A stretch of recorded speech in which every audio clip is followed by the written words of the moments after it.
Bonjour à tous et bienvenue sur Monaco Info. Nous sommes le vendredi 1er mars et voici les titres qui seront développés dans cette édition de fin de semaine. La prochaine Monaco Ocean Week se déroulera fin mars, la présentation de cette 3e édition dans ce journal. Nous irons dans les coulisses d'un tournage consacré à l'histoire du Grand Prix de Monaco, un tournage qui s'est déroulé en partie au Palais avec la participation du souverain. Nous reviendrons sur les enjeux de la prochaine journée de Ligue 1 où Monaco se déplace à Angers. Et enfin, notre invité aujourd'hui, Thierry Villette, un thérapeute bien-être qui participera ce week-end au Salon du Livre de Monaco. La protection des océans sera au cœur de la principauté fin mars, du 24 au 30 mars précisément. La 3e édition de la Monaco Ocean Week prévoit près d'une quarantaine d'événements pour sensibiliser le grand public à la fragilité du milieu marin. C'est aussi un moment pour trouver des solutions, notamment grâce aux recherches scientifiques. Le reportage de Charlotte Moreno, Olivier Bonello et Clélia Renaud. Le milieu marin sera au centre des préoccupations pendant une semaine en principauté. Du 24 au 30 mars prochain, la Monaco Ocean Week réunira des experts internationaux, ONG ou encore des représentants de la société civile. Tous agiront en faveur de la protection des océans, un enjeu majeur de plus en plus préoccupant. La prise de conscience au niveau des grandes instances internationales, elle se fait, et à l'autre bout, je dirais, et c'est salutaire, il y a une prise de conscience très forte au niveau de la société civile, au niveau des ONG, et on travaille beaucoup d'ailleurs de ce point de vue. Par exemple, dans la question de la problématique plastique, on travaille beaucoup avec, notamment en Méditerranée, avec des ONG un peu partout à travers les pays méditerranéens. Il y a un certain nombre de thématiques, et ce n'est pas limitatif, mais encore une fois, la Monaco Blue Initiative, qui est une des composantes, puisque ce sera la 10e édition, la Monaco Blue Initiative sera axée sur la thématique des aires marines protégées, qui est sur le plan, je dirais, de la situation des mers et des océans, une thématique essentielle. Tout le monde s'accorde à considérer qu'avoir des zones qui soient sanctuarisées, c'est quelque chose d'important pour la conservation de la biodiversité. Ce sera aussi l'occasion de sensibiliser le public autour de conférences, expositions ou workshops, mais également un moment pour trouver des solutions face aux fragilités de l'océan par le biais de la communauté scientifique.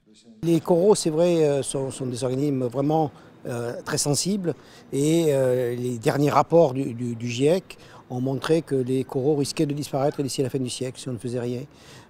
Donc l'idée qui a germé entre les chercheurs du CSM et avec l'aide des aquariologistes de l'Institut océanographique, en particulier de Nadia Ounaïs, c'est d'essayer de créer un conservatoire en mettant en réseau la totalité, une grande partie des aquariums du monde entier.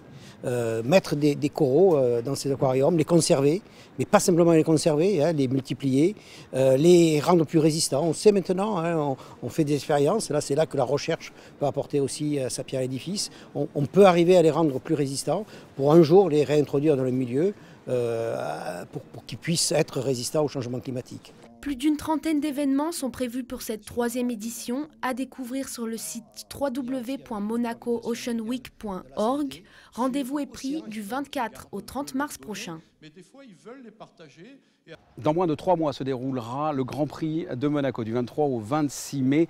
Eh bien, un documentaire consacré à cette épreuve, de sa création il y a 90 ans à nos jours, est en train d'être réalisé. Nous avons assisté au tournage au Palais Princier. Reportage. Grand Prix de Monaco, la légende. Tel est le titre d'un documentaire de 90 minutes actuellement en tournage. Le Grand Prix automobile de Monaco, le plus glamour, le plus prisé ou tout simplement le plus connu au monde. Pour la petite histoire, c'est en 1929, le 14 avril à 13h30, que ce Grand Prix a vu le jour grâce à la pugnacité du président Antoni Nogues, qui en a d'ailleurs dessiné le tracé.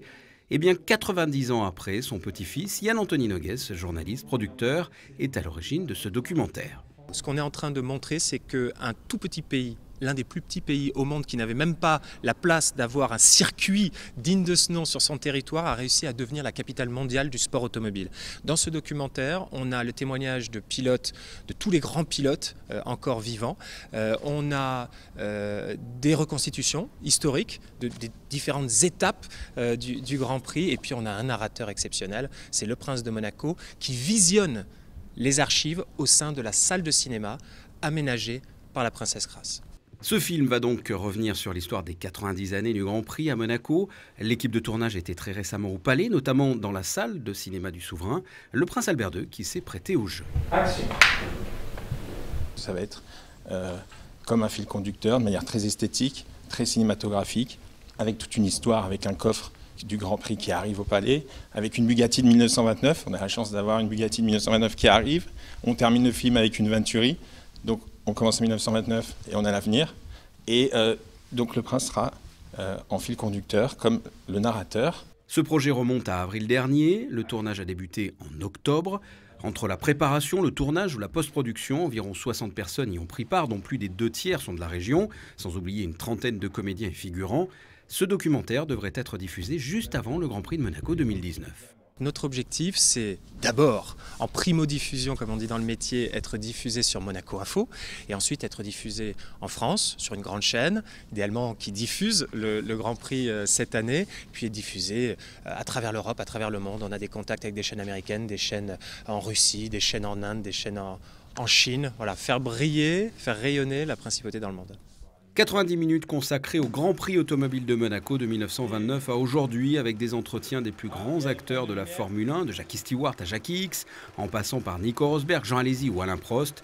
Ils reviendront sur les temps forts, les coulisses, les anecdotes qui ont fait de Monaco un Grand Prix de légende. Vous l'avez entendu, une partie du tournage a été réalisée au Palais. Le souverain en sera le narrateur. Et parmi les éléments de décor, une véritable malle au trésor que nous dévoile Yann-Anthony Nogues.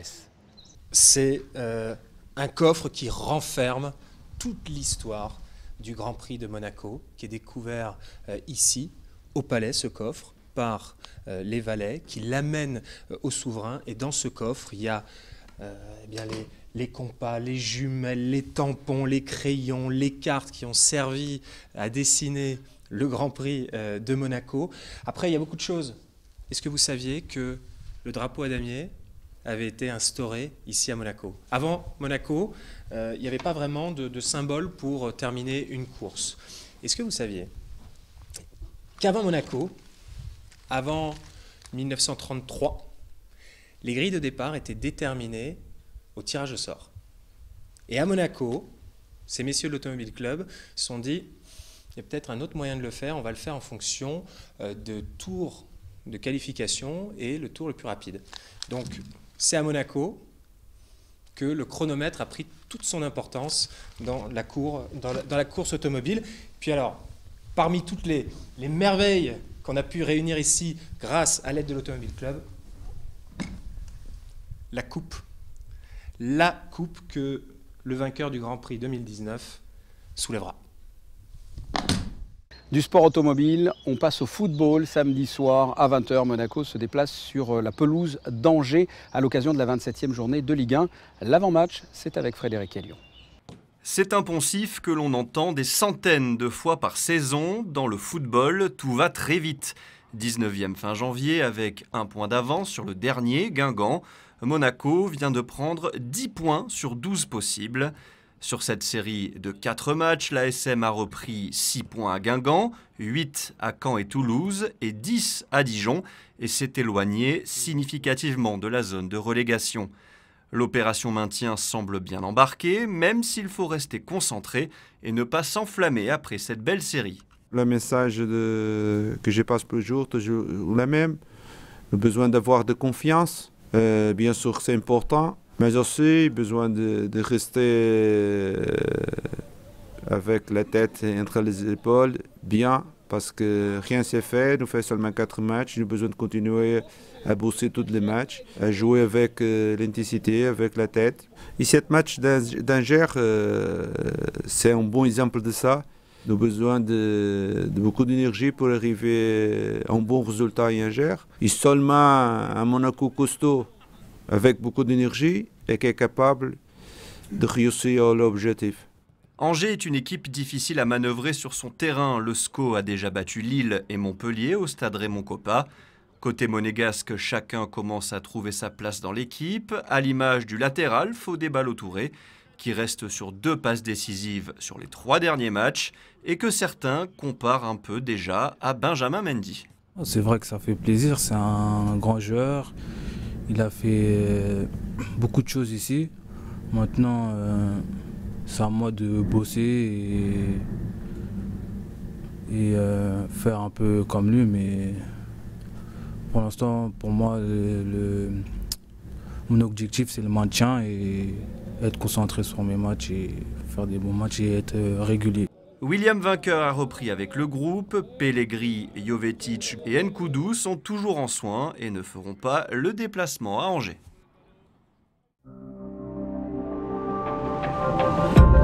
Il est temps de recevoir notre invité du week-end. Je vous l'ai dit, nous sommes avec Thierry Villette. Bonjour. Bonjour. Alors vous avez écrit un roman et vous serez, c'est pas un roman, c'est un livre, hein, et vous serez au Salon du Livre de Monaco avec des bonbons pour l'âme. Avant d'en parler, je voudrais que l'on connaisse un peu mieux votre profession. Qu'est-ce que vous faites? Vous faites de la méditation, de la relaxation, qu'est-ce que vous faites?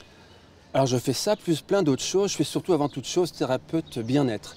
Alors qu'est-ce que c'est qu'un thérapeute bien-être? C'est quelqu'un qui va s'efforcer d'amener un mieux-être auprès des personnes qui sont atteintes soit émotionnellement, soit physiologiquement, à travers diverses pratiques, que ce soit du reiki, que ce soit de l'hypnose, que ce soit certaines pratiques peu connues comme le chamanisme, que ce soit de la réflexologie plantaire chinoise, du massage oriental, enfin beaucoup de choses. Et j'ai la chance de travailler depuis 6 ans à peu près pour Monaco Family Concept, Monsieur Pratt. Donc je peux exercer à travers Monaco, à travers cet organisme-là. Et en même temps, j'ai la chance depuis presque 3 ans maintenant d'officier dans les écoles sur Monaco pour la pratique de l'attention, relaxation, entre guillemets, méditation.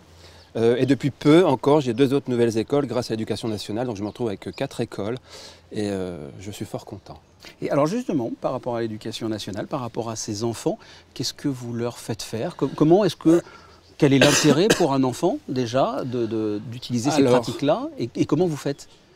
Alors comment je fais? C'est toujours de manière très ludique. On est toujours avant tout dans la bienveillance. Comme je leur dis à chaque fois, je ne suis pas votre professeur, je ne mets pas de notes, je ne crie pas. À partir du moment, en tout cas, il y a des établissements où les élèves viennent sous le terme du volontariat, d'autres où c'est obligatoire. Donc quand c'est sous le terme du volontariat, quand ils arrivent, je dis silence radio, on enlève ses chaussures, on se pose le derrière et on écoute. Donc on travaille souvent à travers la visualisation, l'écoute corporelle, c'est toujours guidé. Souvent l'âge des enfants, ça va à partir de 3-4 minutes à 10 minutes, voire un quart d'heure. Et on débriefe. On fait pas mal aussi d'échanges philosophiques, on va dire, parce que je suis aussi à travers la fondation Sèvres de Frédéric Lenoir, Savoir être et vivre ensemble. Donc on fait un temps de méditation, de pratique de l'attention, pleine conscience, et on débat sur un petit thème. À quoi ça sert?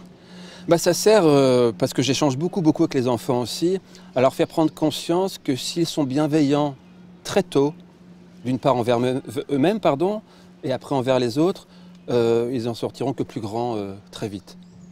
Vous exercez à Monaco, enfin vous êtes de Monaco, vous exercez dans la région.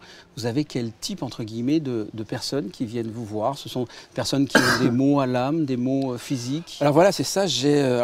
En général, il faut déjà croire en nos pratiques, parce qu'il n'y a pas de certificat, il n'y a pas de diplôme. Ce sont des pratiques qui existent depuis la nuit des temps. C'est le pourquoi d'ailleurs les gens ont un peu de mal à y croire.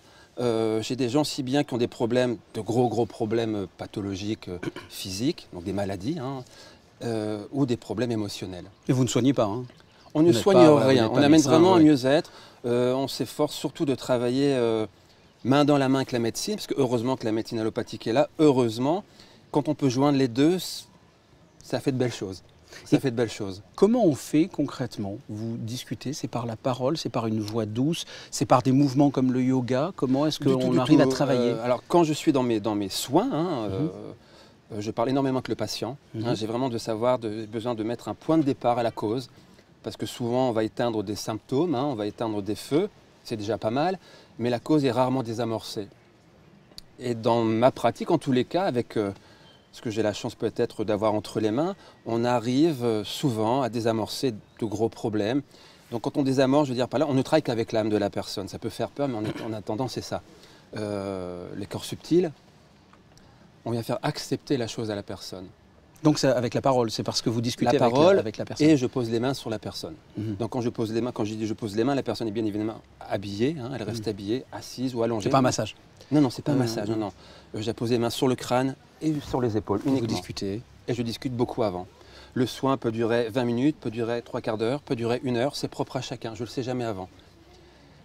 Et voilà, en gros, c'est ça. Et à la fin du soin, j'attends que le patient quand même reprenne ses esprits, hein, parce qu'il est quand même dans un état altéré, qu'en méditation. Hein, la vraie méditation, on est dans un état altéré, conscient avant toute chose. Et on débriefe, hein, j'explique ce que moi j'ai perçu, ce qui va se passer. Et quelquefois, je ne peux rien expliquer non plus, parce que c'est propre à chacun encore. Alors certaines personnes, certains téléspectateurs vous ont peut-être reconnu. Vous avez participé à l'émission Koh-Lanta en 2012. 2012, oui. C'est ça, vous êtes allé très loin, hein, presque à la finale. Presque à 5 jours de la fin, oui. Qu'est-ce que ça vous a apporté? Qu'est-ce que la méditation, la relaxation vous a apporté dans l'aventure? Alors si on parle de méditation, dans l'aventure, elle m'a apporté une grande sérénité.